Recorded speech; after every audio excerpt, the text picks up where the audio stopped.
Monsieur le vice-président de l'Alliance internationale des BRICS, Monsieur le ministre, chers leaders, distingués membres de la délégation, chers patriotes de MSA-ADM, c'est une immense joie et une profonde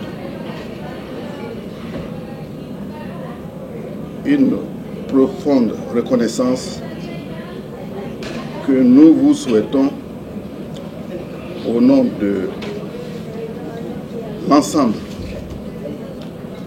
des distingués membres, des dirigeants du mouvement de soutien aux actions de Awa Don Milo parmi nous ici en France. Votre présence aujourd'hui traduit l'intérêt que vous portez à ce mouvement. C'est en parfaite conscience de votre engagement sans faille pour l'Afrique, forte, solidaire et respectée, que nous avons décidé, des amis et moi, de faire le choix de porter notre volonté de mettre la lumière sur les actions que vous menez à l'international. Aujourd'hui, vous voyez que malgré votre agenda chargé, vous décidez de venir nous voir ici en France, ce qui n'était pas programmé dans votre agenda. Nous vous remercions. Et étant donné ce qui se passe aujourd'hui dans notre pays, vous avoir à nos côtés est l'occasion pour nous de voir de près, d'entendre de vous certains éclairages qui nous permettront de bien conduire notre mouvement en tenant compte de vos aspirations. Donc, la nouvelle à moi, c'est que j'étais en Italie à l'invitation du Parti communiste italien qui voulait que j'expose sur les BRICS et leurs conséquences au niveau africain surtout.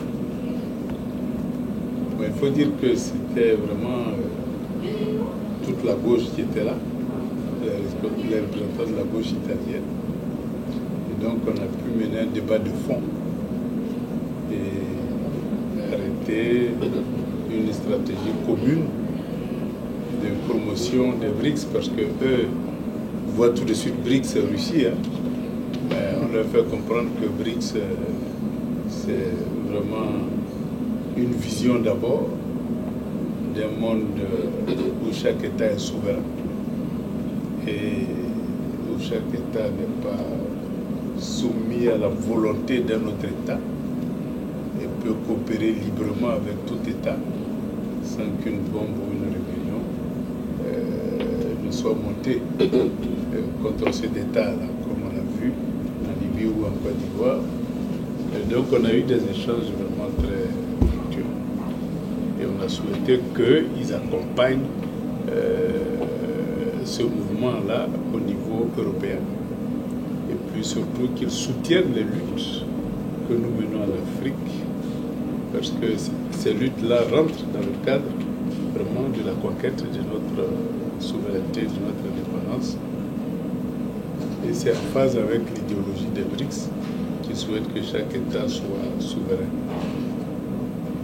Bon, pour le moment, je suis en pourparlers avec le Ghana pour voir comment ils peuvent adhérer aux BRICS. Donc, j'étais là-bas avant d'arriver en Italie.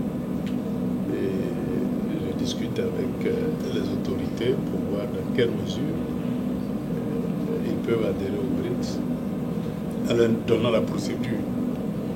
Bon, il faut savoir que les pays africains qui ont déjà leur monnaie ou leur armée sont prédisposés. Je dis bien prédisposés. Parce que souvent, ces pays-là sont sous perfusion du Fonds monétaire international. Et comme le Fonds monétaire est un instrument des États-Unis, souvent quand ils veulent faire le pas, eh bien, il y a des menaces américaines qui tombent sur eux. Et malgré leur souveraineté monétaire et militaire, ils ne sont pas financièrement autonomes pour pouvoir se passer de la perfusion du fonds. Et donc, ils tombent dans ces menaces-là. C'est ce qui fait que souvent, il faut leur montrer un peu tous les risques qu'ils courent pour qu'ils adhèrent en connaissance de cause. Il ne faut pas qu'ils prennent une décision d'une manière enthousiasmée et qu'en dernière minute, ça soit bloqué sans qu'ils ne sachent, sans qu'ils ne s'attendent à ce blocage-là. Et donc, c'est important de savoir que dans nos différents pays, il y a 3 niveaux de blocage. Le premier niveau, c'est la présence d'une armée occidentale dans ce pays. Souvent, c'est un blocage. Parce que les BRICS estiment qu'un tel pays n'a pas encore sa pleine souveraineté. Et le deuxième niveau, c'est vraiment les accords monétaires qui souvent rentrent dans les sanctions que les Occidentaux infligent aux différents pays qui veulent se libérer. Ces accords monétaires-là peuvent être donc des obstacles à l'entrée des pays dans les BRICS. Puis troisièmement, c'est leur souveraineté, je vais dire financière, parce qu'il y a beaucoup de pays qui ont des difficultés pour gérer leurs déficits, surtout de la balance des paiements. Et donc, ils importent plus qu'ils exportent. Et pour combler ce déficit-là, souvent, ils font appel au Fonds monétaire international. Et le Fonds monétaire international utilise ça comme une menace, une arme contre les pays qui veulent adhérer aux BRICS. C'est ce qui fait qu'en Afrique, il y a d'abord très peu de pays qui sont capables vraiment de transcender ces obstacles. Donc, jusque-là, il y a 3 pays qui sont vraiment membres à part entière. L'Afrique du Sud, l'Éthiopie et puis l'Égypte. Voilà les 3 pays qui sont membres à part entière des BRICS. Il y a des pays partenaires qui, à force de les faire comprendre la nécessité d'adhérer aux BRICS, sont devenus des partenaires. L'Afrique du Sud, finalement, le Sénégal sera un partenaire. Il y a le Nigeria qui a accepté d'être un partenaire. Il y a un peu l'Angola aussi qui a accepté d'être un partenaire. Donc il y a des pays comme ça qui sont régulièrement invités à la rencontre stratégique des pays membres des BRICS. Donc, le problème des pays de l'AES, c'est que pour le moment, ils sont trop encore, surtout enchaînés par le franc CFA. Ce qui fait qu'ils travaillent beaucoup sur ce volet-là pour se libérer un peu du franc CFA. Et puis, bon, la porte des BRICS leur sera totalement, entièrement ouverte pour qu'ils puissent bénéficier de cette solidarité et de cette communauté internationale qui est en train de se mettre en place. Donc, la Côte d'Ivoire constitue un enjeu. Hein. Bon, eux, ils ne vont jamais, dans le contexte actuel, adhérer aux BRICS parce que c'est un département français. Donc, tant qu'ils n'ont pas l'accord de la France, c'est difficile de faire le pas. Mais on espère que dans l'avenir, la Côte d'Ivoire sera un des éléments clés. Parce que aujourd'hui, les menaces qui pèsent sur les pays de l'AES, qui sont très proches des BRICS, c'est surtout les pays qui ont des liens très forts avec la France, donc notamment la Côte d'Ivoire. Donc les enjeux des élections de 2025, c'est vraiment permettre à la Côte d'Ivoire de changer de cap pour mieux propager l'idée de souveraineté dans les autres pays de l'Afrique de l'Ouest et en même temps dans les autres pays de l'Afrique en général. Parce que si la Côte d'Ivoire se libère, il y a beaucoup de pays qui sont prêts à se libérer. Et cela, ça va permettre d'accélérer un peu la souveraineté et en même temps la construction du panafricanisme pour qu'il y ait vraiment une complémentarité dans le développement des différents pays africains. Donc c'est ce défi-là qui constitue aujourd'hui notre axe de travail.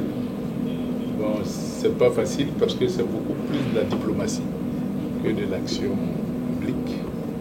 Et donc, il y a des chefs d'État même qui ne veulent même pas qu'on les voit proches d'eux. Donc souvent, vous allez, on vous invite en bonne et due forme, et puis en dernière minute, on dit non, il y a l'ambassade de France qui est passée, l'ambassade des États-Unis qui est passée, et qui, parfois, menace même qu'il y ait une réception.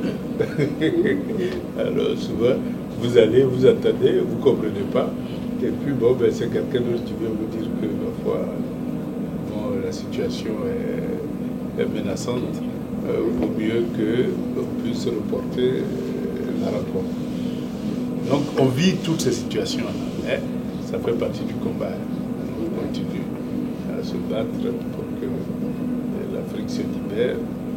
Au niveau de la Côte d'Ivoire, il est bien évident que nous sommes dans une année électorale qui est très décisive. Pour le moment, on n'a pas encore arrêté un schéma clair parce que la situation est encore sensible. L'opposition a beaucoup de revendications. Et ces revendications-là, pour le moment, n'ont pas encore trouvé une issue favorable. Et donc la pression continue. Mais il faut savoir que la liste définitive des électeurs va sortir le 20 juin. C'est donc une date décisive dans les perspectives qui vont découler de cette liste-là. Et donc à partir du 20 avril, la météo politique ivoirienne risque d'être un peu tourmentée. Mais on espère qu'on va pouvoir organiser des élections apaisées. Donc voilà un peu pour les nouvelles. Donc quand je suis en Côte d'Ivoire, c'est vraiment pas pour les BRICS que je suis là-bas. Donc je fais beaucoup plus de la politique. Et donc je fais beaucoup de tournées. Quand j'ai le temps vraiment de séjourner pendant longtemps, je tourne beaucoup pour comprendre un peu la préoccupation des Ivoiriens. Bon, il faut dire qu'aujourd'hui, le sentiment général, c'est qu'ils ont perdu leur pays. Et ils sont en train de perdre aussi leur bien. Le bien le plus précieux qui est la terre. Puisque quand vous allez aujourd'hui dans certaines localités, à part leur terroir villageois, eh bien, toutes les parcelles agricoles ont été soit vendues, soit sous occupation d'orpailleurs clandestins. Et donc, la pauvreté vraiment augmente beaucoup en milieu rural. Et les produits de rente s'achètent à des prix qui n'ont rien à voir avec les prix du marché international, ce qui fait qu'on a beaucoup de problèmes de pauvreté dans le pays, surtout en milieu rural. Beaucoup. Les conditions ne sont pas faciles, mais c'est tous ces défis-là qu'on doit relever. Bon, les Ivoiriens en général sont déterminés à mettre fin au régime Ouattara. Ça c'est clair. Mais au niveau de la classe politique, évidemment, il y a beaucoup de divisions, beaucoup de problèmes. Et donc tous ces problèmes-là, eh bien, on doit pouvoir les surmonter pour que dans l'unité, on puisse créer des conditions d'élections justes et transparentes, et aussi inclusives, au sens de la participation de tous les partis politiques à ces élections-là, d'une manière ou d'une autre. Donc voilà un peu ce que je peux dire comme nouvelle venant de chez moi. Et on va ouvrir les échanges parce que je ne suis pas venu pour faire une conférence. C'est vraiment pour que, en famille, on puisse échanger.